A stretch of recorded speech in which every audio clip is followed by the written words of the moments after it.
So as you all know, today is Easter Sunday, but it wouldn't be possible without Good Friday.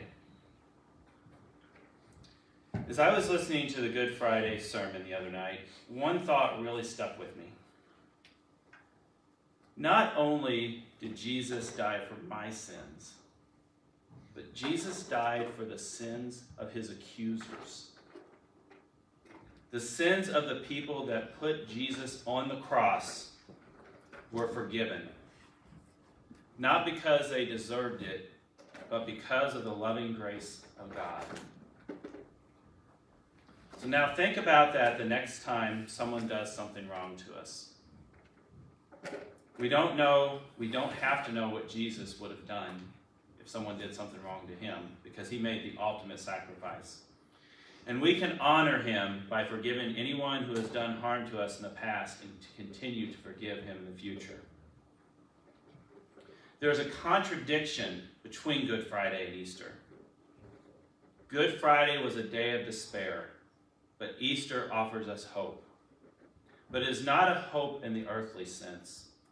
It is a hope and trust that God's plan is perfect, no matter how bad the situation may seem at the moment. Easter gives us the faith that God always has a higher purpose. Faith is often defined as a belief in something for which you have not seen or for which there is no proof. I'm going to read the Easter story from John. I know Bonnie had just read it from Luke, but I'm going to read the one from John. As you listen to it, think about how each person reacted and what their level of faith was at that moment. So early on the first day of the week, while it was still dark, Mary Magdalene came to the tomb and saw that the stone had been removed from the tomb. So she ran and went to Simon Peter and the other disciple, the one whom Jesus loved, and said to them, "They have taken the Lord out of the tomb, and we do not know where they laid him." Then Peter and the other disciple set out and went toward the tomb. The two were running together, but the other disciple outran Peter and reached the tomb first. He bent down to look in and saw the linen wrappings lying there, but he did not go in. Then Simon Peter came following him and went into the tomb. He saw the linen wrappings lying there and the cloth that had been on Jesus' head, not lying with the linen wrappings, but rolled up in a place by itself. Then the other disciple, who reached the tomb first, also went in, and he saw and believed. For as yet they did not understand the scripture that he must rise from the dead. Then the disciples returned to their home.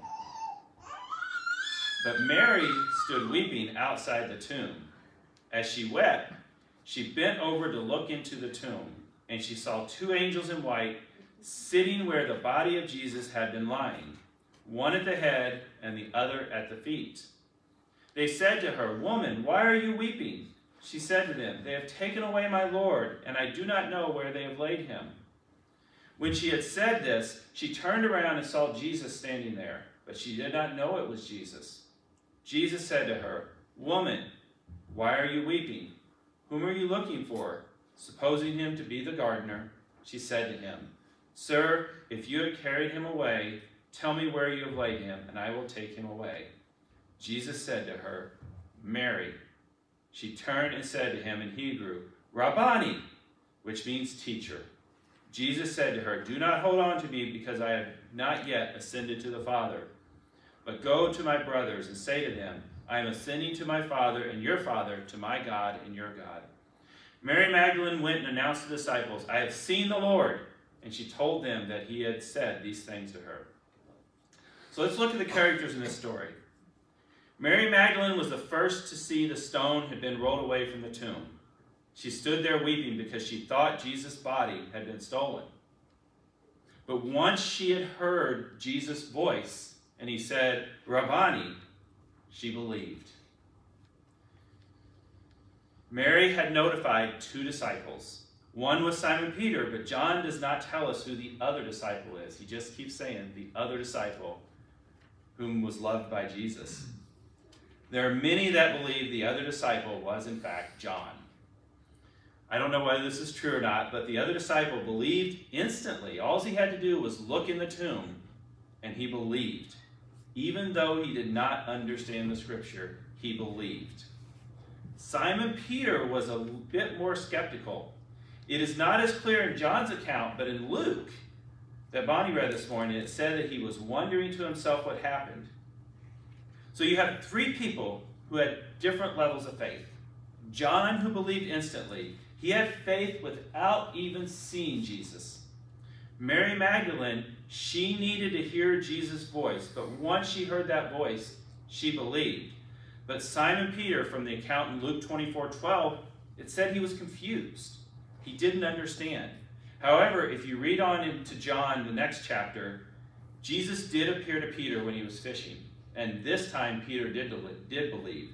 But he needed to see Jesus to actually believe. So now consider what your reaction would have been. What would your level of faith have been? Would you have believed instantly? Would you have needed to just hear Jesus' voice to believe? Or would you have needed to see Jesus right there in front of you to believe that he had risen from the dead? After Mary hears Jesus, he tells her to go and tell the disciples. Those who witnessed the resurrection did not keep quiet. Imagine if you had seen what Mary Magdalene had seen. Would you have told everyone you knew? This was a transformative event for all those who had witnessed the resurrection.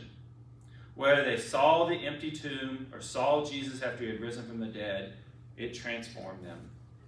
Before this, they could speak about Jesus who had performed miracles. They could speak about the Jesus who had served others, who had loved others, but they had not experienced a Jesus that had overcome death. They had not experienced anyone who had overcome death, except maybe Lazarus. Imagine how this experience would have affected you. So what did they do after they were transformed? They started sharing their testimony. Peter started a church devoted to Jesus that has grown and branched off into many denominations. We still worship Jesus today because of these witnesses who were transformed. And it is all because they shared their testimony of how Jesus transformed their lives. So what has Jesus done in your life to transform you? And are you sharing your testimony with others? I think that it's important to share our testimony with others. I'm going to share testimony, and I've shared part of this testimony before, so I apologize if you've heard it before. But I know some of you have not that are here, and I know there are parts of it, though, that I have not shared. But it's because God has continued to transform me every day. I didn't have a miraculous event like the resurrection that transformed me, but it's because I allowed God in to transform me. This testimony is about trust and faith. I had always believed in God ever since I can remember, but I don't think I had the true faith like John until my early 40s. And it still wavers at times, but all I need is reminders to know that I need to put my complete faith and trust in God. So my story starts back about 10 years ago. You could call it a random meeting, but nothing is random with God.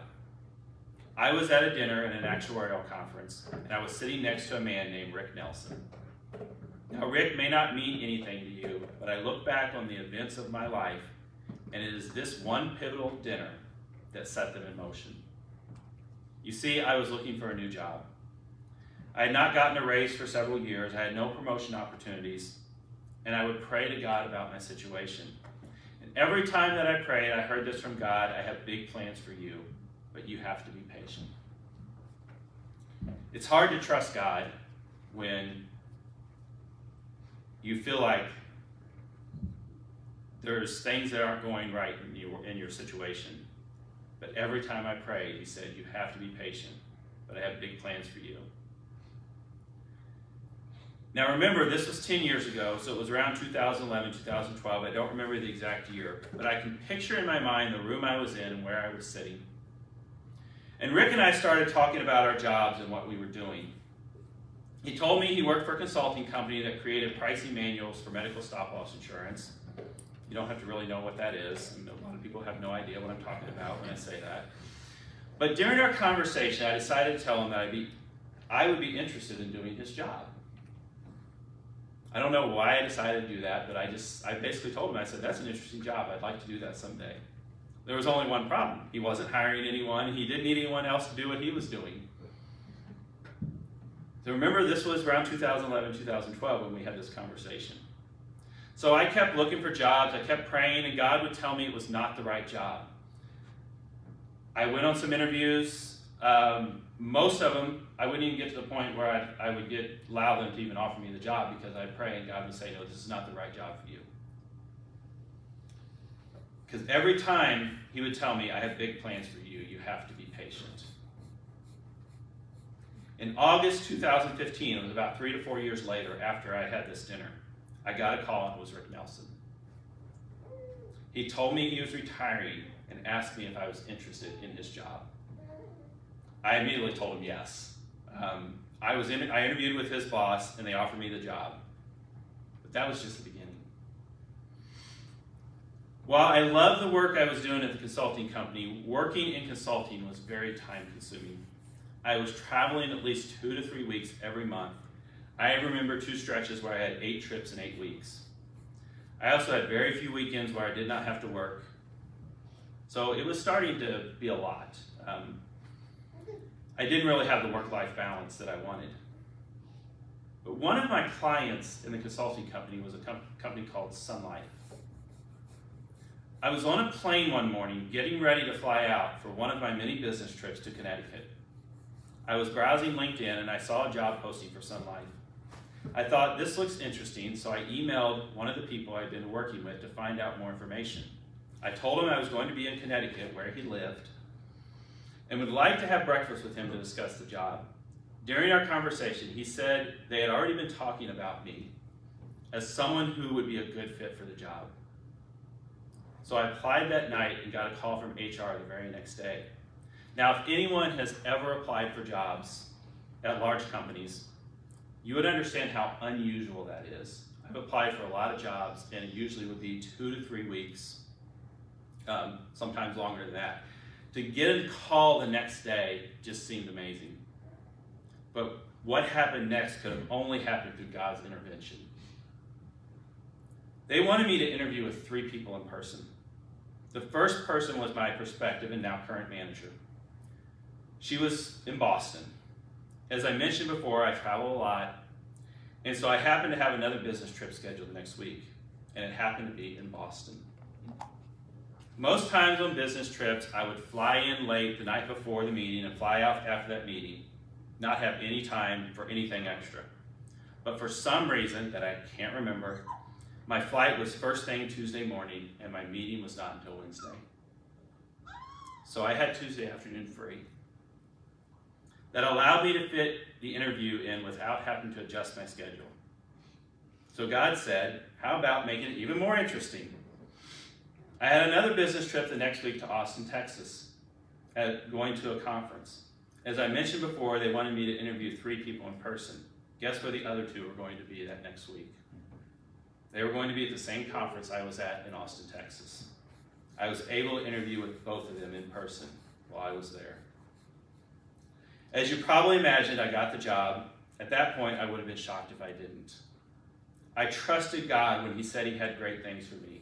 Not only that, God decided he was going to be my travel agent and booked my trips before I even knew about the job. So some of you might be thinking, but I've heard that before. You said you were going to tell us something I haven't shared. So I mentioned that when I prayed, I always heard God say, I have great things planned for you, but you have to be patient. When I heard that from him, I always thought he was talking about my career. Why wouldn't I? That's what I was praying for. However, now I know that he put me in that place so that I could do greater things outside of my job. He led me to Sun Life because they are exactly the company I need to be at this point in my life. I've never worked at a company that allows me to have the work-life balance that they do. And it is my life outside of work that I know that God meant when he said, I have great things planned for you. In 2016, St. Joe Christian joined the Grand River Conference. I'd been going to all of their football and basketball games because Emily was a cheerleader. But in that year, they would have some new opponents as part of their conference. Therefore, I wanted to start tracking how they were doing. So I started keeping track of their football and basketball scores. In addition, I would tweet the scores out on Twitter. It got to the point where people would start sending me scores for all of the GRC games. I'd build a spreadsheet of all the scores, so I thought about building a website. Once I built the website, it just took off. Over the next couple of years, it expanded to where I was running the Twitter and Facebook pages for the GRC. I started to become known as the GRC guy. The one thing that I never saw happening with my work with the GRC was the impact that I would have. I started getting messages from coaches, athletic directors, and parents about how they appreciated the coverage that their kids were getting. I was getting messages from people at other schools wishing their schools would have the kind of coverage and exposure for them. When I received recognition for the work that I had been doing for the GRC at the conference basketball championship game, I had strangers come up to me and hug me and tell me how much they appreciated the work. What just started as me keeping scores turned into something that has made a positive impact for many. God knew many years ago this would be part of my path, but back in 2012, there was no way I could have envisioned it. Which brings me to the next great thing. As many of you know, in 2020, I had stated that I would like to step down as pastor. When I told Lynn this, she told me to pray about it and that I might change my mind. So I decided to trust God again. I didn't hear him as clearly as before, probably because I thought I made up my mind. And he was trying to remind me about his promise many years before. I have great things planned for you. The more I prayed about it, the more that God kept giving me ideas on how we could move the church forward when we started meeting again after the pandemic. So I decided to trust God again. And that is why I made the decision to continue as pastor. God is transforming us in the work that he is doing in our church. Our focus is on the mission initiatives and spreading the good news of the gospel. In our congregation, we are dedicating one Sunday a quarter to our mission initiatives. And we are dedicating one Sunday a month to sharing the good news of the gospel through our prayer and scripture services. While the traditional scripture is what some may like best, our goal is to reach more people through a variety of ways. There are many ways to spread the love of Jesus, and we are welcome to exploring new and exciting ways of doing this. But that is just the start of our transformation. God has great things for all of us, whether it is at home, on the job, in the church, in the community, or elsewhere. Trust God and he will reveal to you what those great plans are. 10 years ago, I made the transformative decision to trust God 100%, and it's changed my life forever. If you haven't made that decision yet, it's not too late. It will transform you too.